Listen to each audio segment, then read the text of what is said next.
a mim. Creio que você vai me ajudar a pregar melhor, então ore por mim enquanto eu lhe trago a palavra. Eu já orei por você para que você a receba e ela te ajude no seu dia a dia. Hoje eu quero falar sobre algo que todos nós precisamos, que é a estabilidade emocional. Uau! Sabe, eu era tão emocionalmente instável há 55 anos atrás, quando Dave e eu nos casamos, porque eu tinha sido abusada sexualmente pelo meu pai. Eu fui realmente maltratada na minha infância e nunca tive um bom exemplo e eu me lembro de Dave dizer que depois que tive alguma mudança positiva na minha vida, ele disse, me lembro de quando eu dirigia do trabalho para casa à noite, pensando, será como ela vai estar esta noite? É muito triste ter que viver com alguém assim, mas eu era desse jeito porque as minhas circunstâncias ditavam como eu me sentia e o que eu fazia. Agora, a Bíblia diz em Romanos 8, verso 29, que nós somos predestinados por Deus para sermos moldados conforme a imagem de Jesus Cristo. Então, isso basicamente significa que todos nós devemos crescer espiritualmente e continuar crescendo até nos tornarmos como Jesus. E claro, isso vai nos levar uma vida inteira, nenhum de nós vai ser assim, nem mesmo quando Jesus vier nos buscar, mas nós devemos sempre estar fazendo progresso. Em Colossenses 1, versos 28 e 29, diz, ele é aquele que nós anunciamos, admoestando e ensinando a todos vocês com toda a sabedoria, para que possamos, ouça isso, apresentar cada um plenamente maduro em Cristo. Agora, o apóstolo Paulo disse que esse era o seu objetivo, trabalhar com as pessoas até que pudesse apresentar cada uma delas totalmente maduras em Cristo. E se você me ouve ensinar muito, você sabe que boa parte do meu ensinamento é sobre a maturidade espiritual, sobre crescer em Deus e não apenas permanecer um bebê cristão. É sobre realmente viver a vida, não apenas ir à igreja no domingo e achar que é só isso que precisa, mas, na verdade, ouvir a palavra e praticar o que ouvimos. Paulo disse, para este fim luto arduamente com toda a energia que Cristo tão poderosamente opera em mim. Então ele disse, eu realmente trabalho nisso. Eu me esforço para trabalhar com vocês e ajudá-los a amadurecer em Cristo. Você está crescendo em seu relacionamento com Deus? Você está crescendo, está melhorando o tempo todo em comportamento? Você está crescendo naquela área de não deixar que as suas circunstâncias ditem como se sente e o que faz? Você pode dizer agora que você melhorou um pouco em relação ao que era no ano passado? Deus não está nem um pouco chateado se não conseguimos, mas Ele quer que nós estejamos fazendo progresso. As emoções dizem que elas são o inimigo número 1 do crente. E todos as temos. Talvez, mais do que tudo, as pessoas nos dizem como se sentem. E bem, eu sinto, eu não sinto, eu não sinto, eu não sinto. E sabe, realmente não podemos viver de acordo com sentimentos e sermos espiritualmente maduros. As emoções nos dizem como nos sentimos, mas não nos dizem a verdade. As emoções estão sempre mudando e geralmente sem qualquer aviso. Eu chamo isso de sentimentos inconstantes. Podemos ir para a cama de um jeito e acordar no dia seguinte de outro totalmente diferente. Elas mudam diariamente ou às vezes mudam até de hora em hora. Eu disse a alguém esta semana, nossos corpos são muito interessantes, sabe? Hoje é quinta-feira e eu estou aqui fazendo isso, mas na terça eu me levantei e me senti muito bem o dia todo. E quarta-feira já me levantei e, por algum motivo, simplesmente não consegui render nada naquele dia, não consegui ficar totalmente acordada. Eu não me sentia mal, mas simplesmente não estava bem. E hoje de manhã acordei e me senti bem de novo.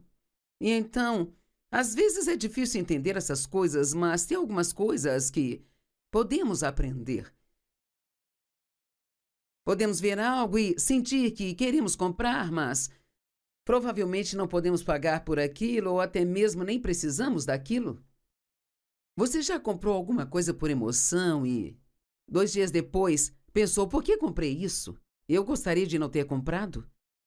É muito ruim quando você compra algo e concorda em fazer parcelas de 5 anos e nem tirou tempo para pensar naquilo. Nós precisamos, eu sempre digo, deixe as emoções diminuírem e depois decida. E vou contar uma pequena história que eu conto de vez em quando que ajuda a esclarecer esse ponto. Vários anos atrás, provavelmente uns 35 anos, nós não tínhamos muito dinheiro e eu tinha trabalhado e economizado a ponto de ter $275 e isto era uma fortuna para mim naquela época. E eu queria um bom relógio. Se eu usasse um relógio que não fosse de um bom metal, isso deixava o meu braço verde. Assim eu queria comprar algo que fosse bom. E assim estávamos no shopping um dia e eu realmente não fui com a intenção de comprar o relógio. Eu achava que não tinha o dinheiro bastante, mas fomos a uma joalheria e havia um relógio muito bonito lá, sabe? Eles podem fazer algo bonito, mas não significa que seja de boa qualidade. E ele era muito bonito, ele tinha alguns strass e eram brilhantes, lindos demais. E ele era banhado a ouro. E esse revestimento pode desgastar, sabe? E eu experimentei, gostei muito e os vendedores são realmente bons nisso. Eles sabem como ajudar seus sentimentos a querer algo mais e mais. Então, ele disse, se você comprar isso hoje, e é sempre assim, você tem que comprar agora. Se você comprar hoje, eu te dou 10% de desconto. Mas isso só vale para hoje. Fiquei tão tentada a comprar aquele relógio, mas teria custado todo o dinheiro que eu tinha. Digamos que fosse $260 ou algo assim, com imposto, custaria todo o meu dinheiro. Mas eu estava aprendendo, eu já pregava algumas coisas sobre estabilidade emocional na época, então eu já dizia, deixa as emoções diminuírem e depois decidem. Então eu disse ao vendedor, eu vou pensar nisso um pouquinho e depois, se eu quiser, eu volto. Então, eu saí pelo shopping, comecei a andar pelo shopping e eu fiquei pensando, será que realmente quero gastar meu dinheiro com isso? Eu não tinha certeza aí. Então, passei por uma loja onde havia um terninho na vitrine. E eu me lembro que era um terno roxo, era listrado de preto. E era um terninho que marcava a cintura e ele tinha um babado lindo. E eu realmente gostei demais dele, sabe? E Dave não ajudou em nada, porque ele disse, é perfeito, ficou lindo, você tem que ter um desses. Ele disse, vamos experimentar. Então, eu entrei e eu experimentei, com certeza ficou maravilhoso em mim. O problema é que eles tinham em 2 cores, tinham vermelho também, e eu fico bem de vermelho, eu fico bem de roxo. Mas o terninho, um deles iria me custar quase todo o meu dinheiro. Bem, agora eu tinha um dilema, porque eu não podia comprar a roupa e o relógio. Então, o que eu iria fazer? Assim, eu disse ao vendedor, vou dar uma volta e vou decidir se eu quiser eu volto. Agora, quero que se lembre disso, porque alguns de vocês precisam começar a dar uma volta antes de comprar algo. Ou você precisa pensar sobre isso, e é incrível como podemos querer tanto algo no dia que vemos, mas se formos para casa, no dia seguinte nós pensamos, isso não é tão importante para mim. Então, eu dei uma volta pensando, compro o terno, compro o relógio. E sabe o que eu acabei pensando? Quer saber? Mais do que eu quero esse relógio, mais do que eu quero essa roupa, eu não quero ficar quebrada. Eu queria ter dinheiro para que, se eu quisesse levar um dos meus filhos para almoçar, eu pudesse. Ou se visse algo mais em conta, eu queria poder comprar e ainda ter algum sobrando. Então fui para casa e não comprei nenhum dos dois. Sabe de uma coisa? Se você obedecer a Deus, Ele te abençoará. Algumas semanas depois, meu marido pegou o dinheiro que ele tinha guardado. Ele tinha economizado mais do que eu. Nós dois tínhamos uma mesada na época. Ele comprou o relógio e os 2 terninhos. E fiquei com meu dinheiro. Oh, é assim que se vive, veja. Eu esperei e Deus me abençoou. Quero encorajá-lo a aprender a esperar. É a ter tempo para pesquisar seu coração e realmente pensar sobre o que quer e no que Deus quer que você faça, antes de se jogar e fazer algo pela emoção. Hebreus 5:12, sabe? Paulo diz aos cristãos: a essa altura vocês deveriam ser mestres, mas ainda precisam de alguém que lhes ensine todas as verdades elementares e fundamentais da palavra de Deus novamente. E então ele diz: vocês continuam precisando ouvir as mesmas coisas de novo, porque isto ainda não funciona em suas vidas. E não importa o quanto ouvimos algo, a menos que esteja funcionando em nossa vida, precisamos ouvir de novo. E ele diz: vocês precisam de leite, não de alimentos sólidos. Agora, o que ele quis dizer, bem sabe, um bebê tem que beber leite por um período, porque isso é tudo que seu organismo consegue lhe dar. Então você finalmente começa a dar alimentos sólidos, geralmente coisas que são amassadas ou papinhas para bebês. E gradativamente adiciona mais e mais sólidos. Bem, a palavra de Deus é assim. Eu posso pregar para você o que eu chamo de mensagens de leite ou de sobremesa. E você vai ficar feliz com isso, você vai adorar, você vai receber. Eu posso dizer o quanto Deus te ama, o quão maravilhoso Deus te fez, os dons que você tem, e o bom plano que Deus tem para a sua vida. E todo mundo vai amar isso, sabe? Mas se eu começar a ensinar sobre perseverança, paciência, sobre passar por coisas que são difíceis e não desistir delas, dar coisas que Deus manda você dar que você realmente não quer entregar e... Agora, isso é outra história. Às vezes as pessoas não recebem essas mensagens, elas podem até ouvir, mas elas não obedecem. Isso é muito interessante para mim, porque eu posso ir a um culto na igreja e dizer: bem, pessoal, hoje eu vou pregar sobre como receber o seu milagre de Deus. E, cara, todo mundo aplaude e torce e fica muito felizes, sabe? Mas se eu disser: pessoal, hoje eu vou ensinar sobre a paciência. Ninguém aplaude. Mas se eu ouso dizer: hoje eu vou ensinar sobre sofrimento, tudo morto e quieto na igreja. Como ministro da palavra de Deus, você tem que ter coragem de pregar coisas para as pessoas que elas não querem ouvir, porque o feedback que recebe delas não será muito encorajador para você. Paulo disse: irmãos, eu não posso me dirigir a vocês como pessoas que vivem pelo Espírito, mas como pessoas que ainda são mundanas e meros bebês ou crianças em Cristo. Eu lhes dei leite, não comida sólida, porque não estavam prontos para isso. Na verdade, vocês ainda não estão prontos, porque vocês ainda são mundanos. Pois há ciúmes e brigas entre vocês. Agora, isso é interessante. Ele está dizendo que enquanto tivermos ciúmes uns dos outros e brigarmos uns com os outros, ainda somos bebês na fé. Sabe por quê? Porque essas coisas são motivadas pelas emoções. Você feriu meus sentimentos. Você me deixou brava, então agora eu não vou te perdoar nem falar com você mais. Ou qualquer que seja o caso. E nós precisamos aprender a não deixar que o que as outras pessoas façam nos leve para o nível delas. Precisamos saber o que Jesus quer que façamos. Ele nunca mudava.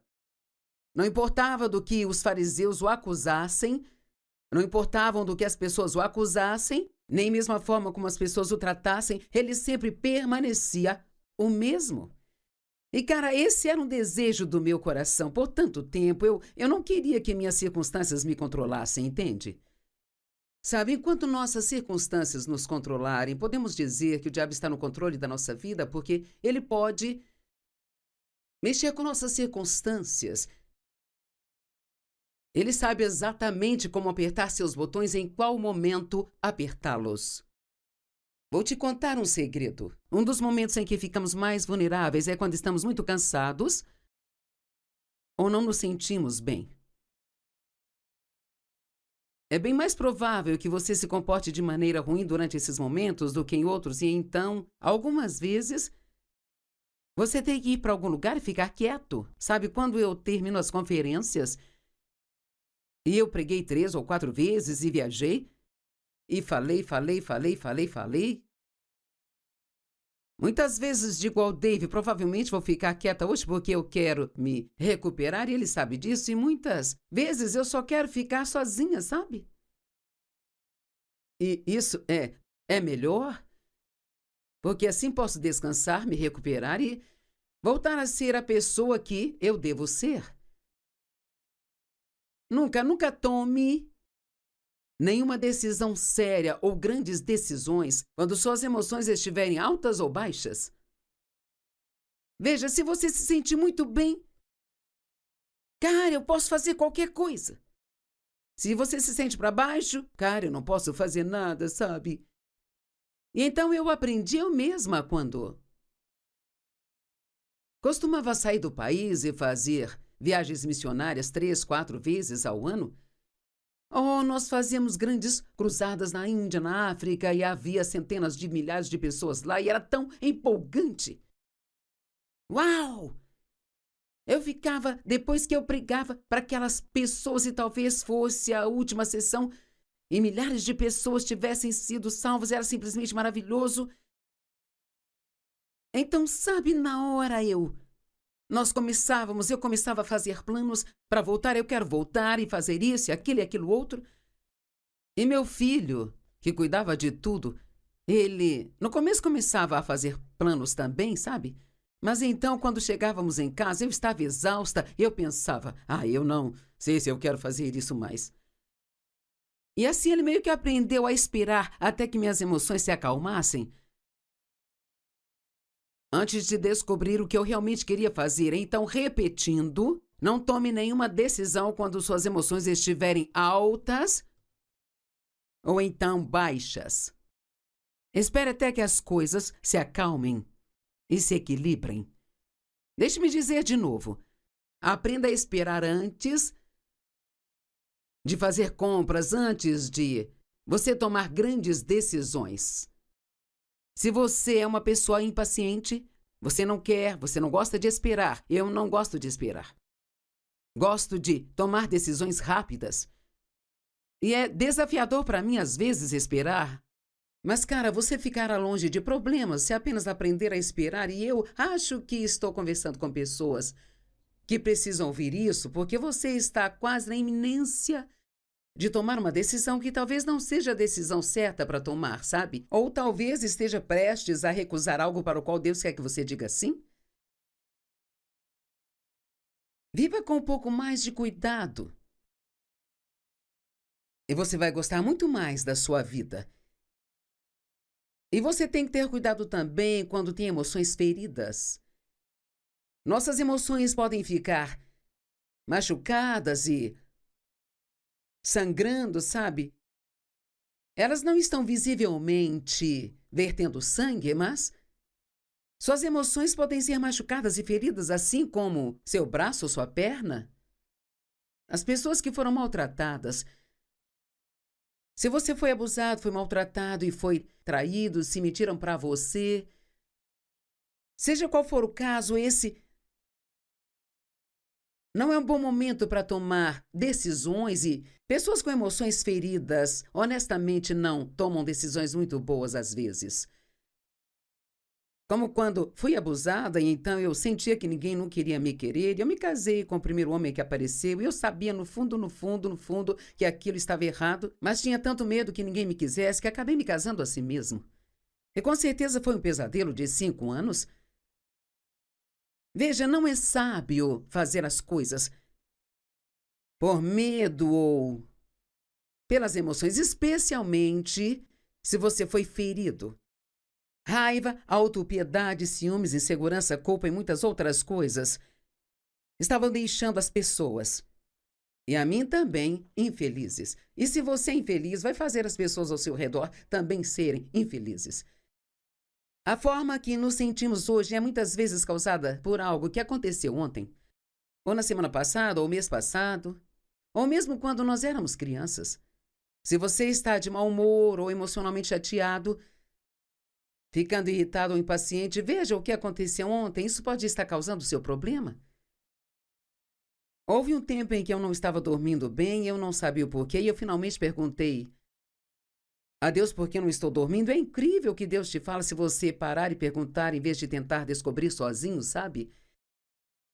Imediatamente lembrei de uma situação na qual eu tinha sido rude com alguém, mas não tinha me arrependido nem pedido desculpas à pessoa. E assim que tomei aquela decisão de que eu ia pedir perdão para ela quando amanhecesse, eu me arrependi, pedindo a Deus que me perdoasse. Eu dormi bem, sabe? Se você tem pecados não confessados em sua vida, isto vai incomodá-lo. Se você é crente, isto vai incomodar sua consciência. Você não vai se sentir bem. E às vezes, se não enfrentamos a verdade sobre o que está acontecendo, então colocamos a culpa em coisas que não têm nada a ver com a situação. Ou sabe, você pode estar de mau humor hoje porque comeu muito açúcar ontem. Eu tenho uma filha que é muito sensível ao açúcar. Ela tem alguns problemas de açúcar no sangue. E se ela comer muito açúcar, isso a deixa emburrada. Ou às vezes até mais facilmente irritada. Conheça a si mesmo. E cuide de si mesmo. Não deixe seus sentimentos arruinar a sua vida. Como foi o seu dia ontem? Foi estressante? Você dormiu bem ontem à noite? Recebeu uma má notícia ou talvez tenha tido uma decepção? Você se ofendeu ou discutiu com alguém ou ficou com raiva? Você está mantendo falta de perdão? Se você tiver problemas não resolvidos, eles continuarão envenenando sua alma até que sejam resolvidos. Nós somos muito bons em negar as coisas, não é? E a única forma de resolver é enfrentando a verdade. Ela é difícil de se enfrentar. Especialmente se ela é algo não tão bom sobre nós com o qual não queremos lidar realmente. Cara, eu adorava culpar o Dave até que Deus me disse que a culpa não era do Dave, era minha. Eu não gostei disso, mas era a verdade. Eu era o problema, não era ele. Era eu o problema. E uma das coisas que eu estava fazendo era colocar no Dave a responsabilidade pela minha alegria. E Deus disse, não, é trabalho dele, fazê-la feliz. É seu trabalho ser feliz. E colocamos em outras pessoas responsabilidades que são nossas. Precisamos parar com isso. Tenha uma conversa honesta com Deus. Ele pode ajudá-lo muito se você tiver uma conversa honesta e aberta com ele. E o que quer que faça, não mantenha falta de perdão no coração. Porque você nunca pode realmente ser uma pessoa alegre se você tem ódio ou falta de perdão no coração por outra pessoa. Uma coisa é certa, as emoções tóxicas nunca serão resolvidas se ignoradas.